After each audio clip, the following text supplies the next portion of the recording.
For this show, we have a very special guest with us. She spent 13 years in the U.S. Army and has been with the Phantoms going on 4 years, where she now wears such hats as account executive and media relations. You can find her in the concourse of the Covelli Center every home game with a clipboard and walkie-talkie, mastering the art of being in 3 places at once. But most importantly, she is one of the kindest and most wonderful persons we have met in our years in the cheap seats. So let's hit the music and welcome Arielle McNutt to the Dump and Chase podcast.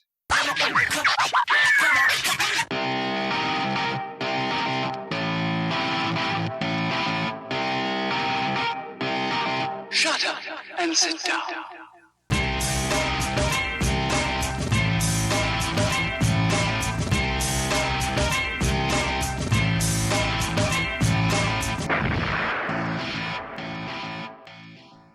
Hello, everyone, and welcome to episode 31 of the Dump and Chase podcast. My name is Sam Olmstead, and for anyone following along, I finally got a haircut. That's right, I no longer look like Crispin Glover in that movie about rats. I donated my hair to my co-host, who, by the looks of it, either has not received it yet or did not appreciate the gift, Mr. Justin Irwin. Justin, we have someone joining us here. She looks a little familiar, doesn't she? Yeah, I'm pretty sure I've seen her in the concourse somewhere. So, ladies and gentlemen, welcome to the show, Arielle McNutt. You can't hear it right now, but when this episode comes out, there'll be like an applauding crowd effect right there. It is so good to see you again. 5 months is way too long. How have you been? It has been a long 5 months. Doing pretty good. Hanging in there. How are you guys? Keeping on. Surviving. Spending as little time outside as possible. I don't want the masked tan line on my face, but trying to avoid that when I Didn't you know that's a new accessory? Yeah. All right. So, as I brought up in the intro, you spent 13 years in the Army. I did. If I'm correct, you graduated high school in 2002? Yes. Yes, that is the year I graduated. So during our senior year, you had 9/11, that happened during our senior year. Did that play a part in you enlisting, or was that decision already made or hadn't been made yet? So it was already made. I actually decided to join my end of junior year of high school. So what was your rank when you retired? I did not retire. I just Sure. ETS, but you're good. I was a staff sergeant when I got out. I know next to nothing about the military, so I'm trying to. It's like the 6th up in the NCO Corps. Okay. Don't know what that means. I mean, she's got a little bit of clout. I do. Okay. So you leave the Army, you go back to school. From then to now, what was your path to the Phantoms? So actually I started as a marketing intern with the Phantoms. And then I got hired on over the summer for sales and community relations. And that's what I've been doing for the last couple of seasons. Okay, so could you tell us, you don't have to go through the whole shebang, but essentially, what is it you do as the account executive? So with the Phantoms, I look for new sponsors. I talk to different people out in the community to get businesses to support us, as well as we support them. We get group sales, so we call groups of people to see if they want to come to Phantoms games and enjoy them just as much as we do. There's a lot that goes on behind the scenes just on a daily basis. So that's our main goals is to get groups in the building. We contact different churches and different schools and different places for them to have a fun, family-filled event night out, family or friends. And then we talk to different sponsors in the area to get a great partnership going to support our local community. Do you ever have a hard time convincing people even that Youngstown has a hockey team? Yes, because they don't understand what it was. And in reality, I didn't understand what it was too. Being from Youngstown, I'm a huge football, baseball, basketball fan. So hockey wasn't in our life. My brother played baseball. We went to football games. That's what Youngstown is known for. So I actually didn't really get into hockey until I became an intern with the Phantoms. I've always wanted to work for a sports team. I didn't care what kind of sports it was. And the Phantoms came up and I had my first game and I was like, whoa, this is cool. Why didn't I, do this, get into this earlier in life, And I just think my passion for the team and watching these kids grow and talking about, like, we're not just a high school team. We have kids drafted to the NHL from our league. And just watching them grow is like amazing, and I compare it to the Scrappers a lot because, we watch them go into the MLB. You're watching the future NHL players here in Youngstown, Ohio, which is really cool. Yeah, that's my experience. Is the only people who are really kind of get what junior hockey is outside of hockey are, some of the hardcore baseball fans are like, oh, it's developmental and it's complicated like baseball. Exactly. Okay, so you also tinker around in media relations.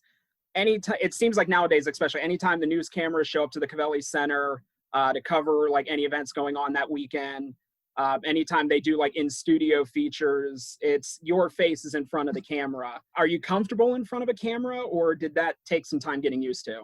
It's always like I would say I was comfortable. A lot of stuff has been pre-recorded. Doing my first live on TV was very, I was nervous for the most part, but now I just forget that the cameras are there and I just talk about what I'm passionate about. And I'm passionate about this team and letting people know what an amazing team and atmosphere we have. So it's just become more natural for me in a sense. Okay, so I've been wanting to ask you this for a while. We have like these little random Seinfeld chats that lead absolutely nowhere every now and then over Facebook or Twitter or whatever. I've been holding off on this one in the hopes that we would get you on here. The morning of March 12th, you were in the WFMJ studios promoting the St. Patrick's Day weekend. Now, at this point, there were rumors all over the place, team buses being turned around and heading back, that were on road trips that were heading back home. And, when you did the interview that morning, you said as far as you knew, the games were being played that weekend. And I think it was maybe only an hour or two after that segment aired that the news came out the season had been suspended, which just showed like how hectic that day was, how crazy that day was. What was that day like for you? So going into the interview, we didn't know what was going to happen in all reality. They just canceled the Arnold the weekend before, the Arnold Classic in Columbus. It was the first event in Ohio to be canceled. And it was a lot of uncertainty in reality. But all I could say, I always like to think positive. I don't like to think about the negative stuff. We went in there with an open mind to talk about how excited we were for the game, because we didn't know if the game was going to happen or not. This happened. I mean, we had the interview at 6:00 in the morning, and then at noon it was like, oh, your game's canceled for this weekend, but we just had to keep on moving like we were having the game, keep people pumped up, and let the governor decide what he was going to decide in reality. Well, that day for us, we've talked about before, because I believe that was on a Thursday. We had recorded that week's episode on Wednesday, and with a lot of now what would be inappropriate COVID-19 jokes and all that kind of stuff, really making light of it. And I believe it was that night the NBA had suspended their season. And then we get into the next day and like the NHL suspends theirs, the USHL, Major League Baseball, and just these dominoes started dropping one after another, to the point that we had to go back that night after we had an episode ready to go. We had to go back and re-record everything and do everything all over again. And it was just, looking back on it, it's just unbelievable how crazy that one singular day was. Because Justin, if I remember, even on that episode, we were, because we talked to Andrew and we were talking about, maybe we'll be back in 2 weeks, which all these months later just seems absolutely laughable. Yeah. And, like you alluded to, I mean, we were, I bet messages from other teams' billets going, well, our team bus just got turned around. And it was like, boom, everything at once. It was like a snap of the finger in reality. I mean, it just it was like, oh, we're talking about it this morning. We're so excited.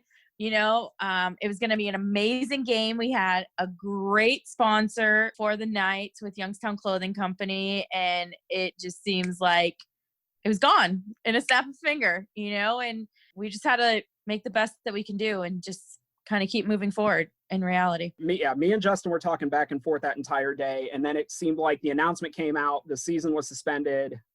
And not even 5 minutes later, people are screaming on social media about ticket refunds and, I like, what happens to our what happens to our season tickets and everything else. And I'm thinking, you guys must be running around like someone cut your heads off, and it's like, that's what some people decided to focus on. Like we were definitely thinking of you guys in the office that day.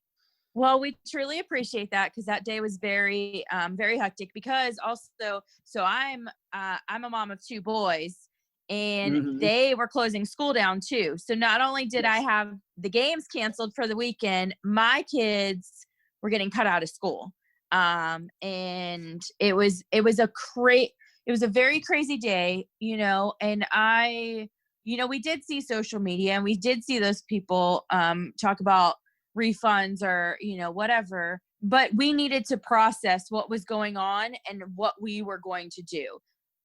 Sometimes it takes a little bit longer than 5 minutes to think about what's going to happen next, because we did not know what was going to happen next.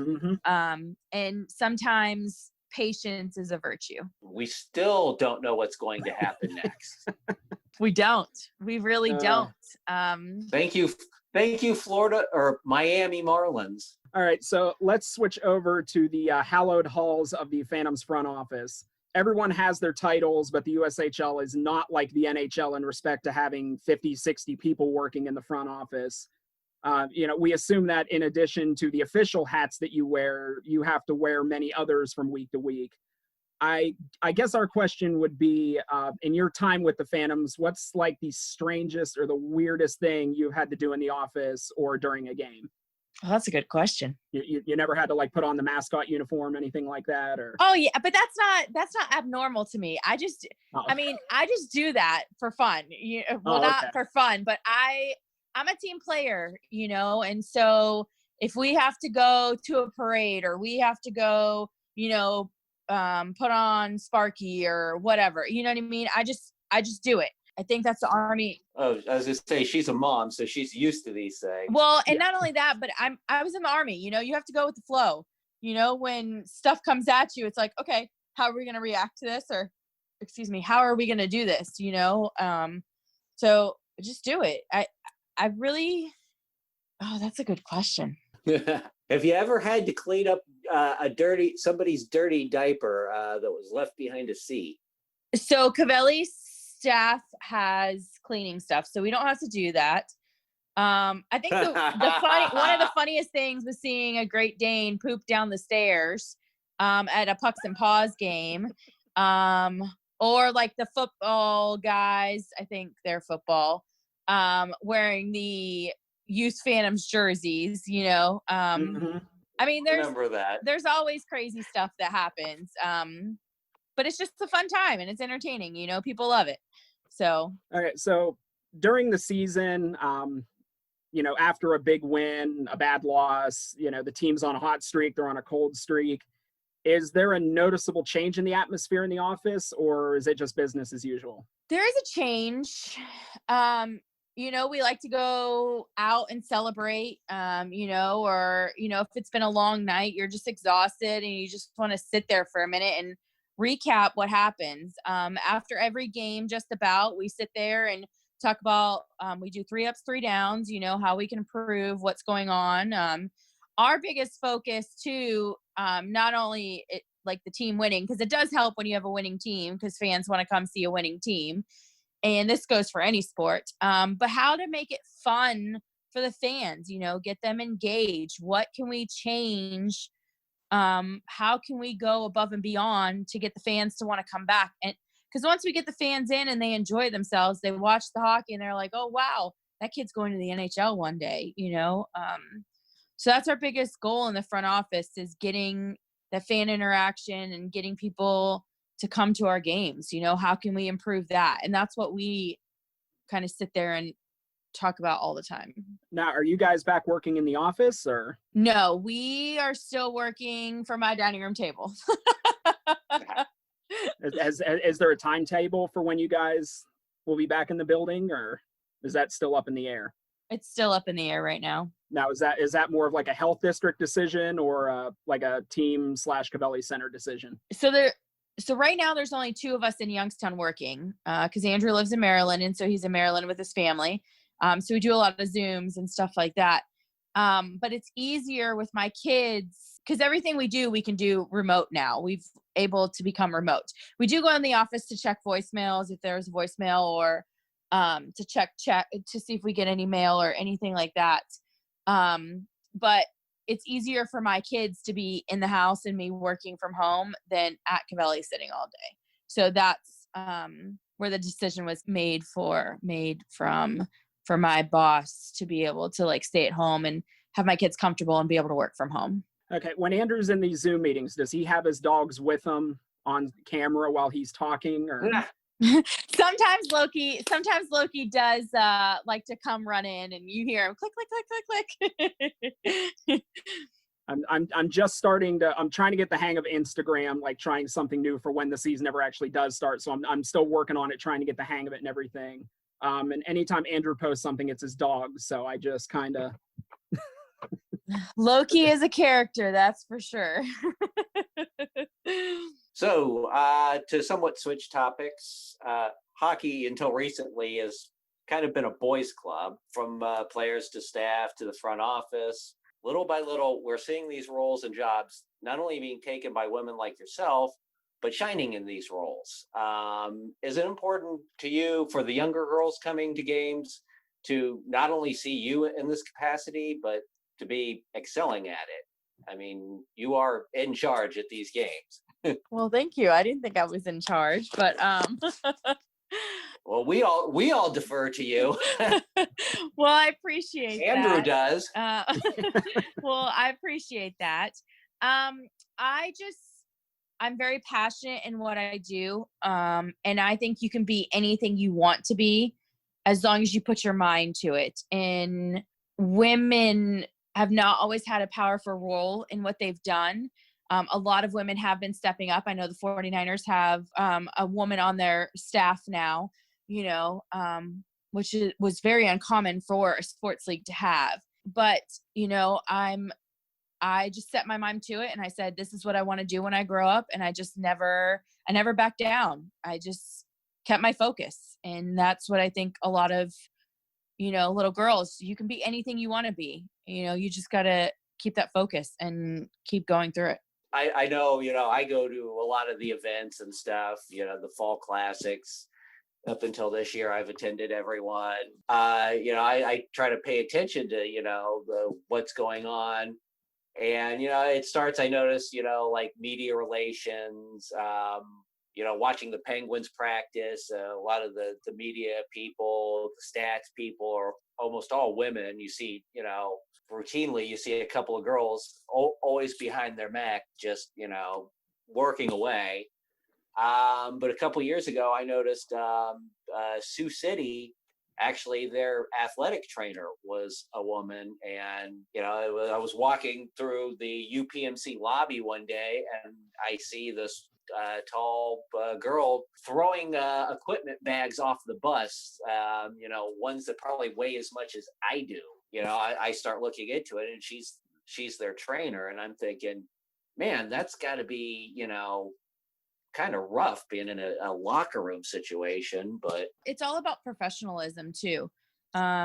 You just got to keep it professional, and there's a time where you just got to look at them and say, hey, knock it off. I'm not here for that. I'm here to work. I'm here to do a job. And so that's the biggest thing is, just say, hey, like putting your foot down, like, hey, I'm here to do a job. And that's what I'm here for. Have you ever had to put that foot down at the Cavelli? I mean, it's happened before. All right. Now you and me have talked about, having to get like, the players to do like little promotional things here and there. And we've talked about every once in a while, there might be one or two kids you have to motivate a little harder than the other ones. When those situations come, is that mom voice or is that Army voice? I think it's a little bit of both in reality. I became a mom when I was in the Army. And it's not really like, I wouldn't say it's like a mom voice. It's like, hey guys, like we need to get this done. The quicker we get it done, the faster you're out of here. You know, the boys have respect for me just as much as I have respect for them. I respect their time. And you know, I kind of reward them with little things. You know, if they have to show up at 7:30 in the morning, I ask them if they want a coffee, you know, or just little things to help appreciate them a little bit more goes a long way, you know. And that's how they'll be like, okay, Arielle, got you, you know.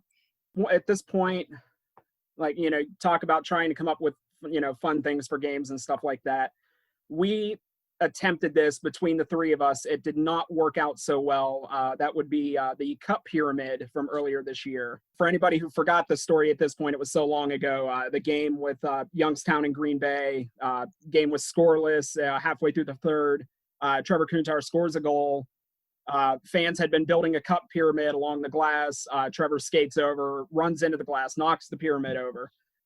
So my brilliant idea was, when Green Bay came to Youngstown, was to take plastic cups and glue them together to form a cup pyramid, put up on the glass, maybe taunt Green Bay with it, seeing if maybe somebody would, you know, take a shot at it to where we could hold up a still together pyramid. That did not work at all. That was... I mean, credit to you, Arielle. I went to you about the idea, and it took you like a quarter of a second to be like, yeah, we're doing this. So I did talk to the boys after the game, specifically Trevor Kuntar, and he saw it and he loved it. He thought it was hilarious. He was like, "Is that because of the goal?" We're like, "Yep." We figured we'd have some fun with it, and he was like, "I love it." You know, they love stuff like that.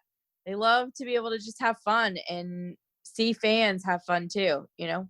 The main problem ended up being because our end of the ice, Green Bay was only shooting that way in the second period. And by the time we got to the second period, it was already like 3 or 4 to nothing. So we kind of took it down and hit it. We didn't really want to motivate them to put any more in to try to knock the pyramid over. But yeah. And then I think the first time it did actually get hit, the hot glue just came apart and the whole thing just exploded. Well, I was gonna say, I know at least 1 or 2 cups didn't last. It's like, yeah, we can't even glue a cup pyramid together.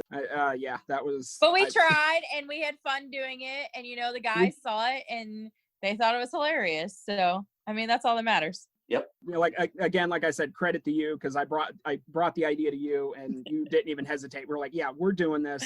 Sure did. This is just us slowly pushing our boundaries, see what we can get away with. The other thing I wanted to bring up, since you work in the office, I don't know if you saw this or not. What's the paper in Warren? Tribune Chronicle. Chronicle.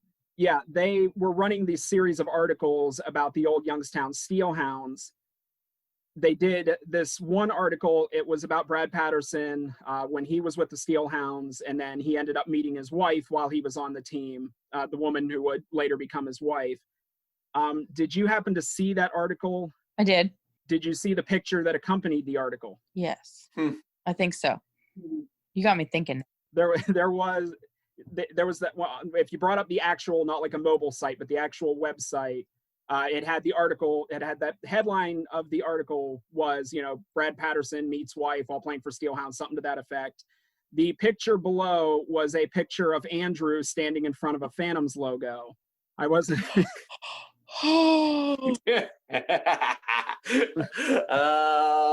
I saw a light bulb go on above her head, and I mean, is this something that could end up like printed out and hung on the wall of the office? Yes. Or yes, it will.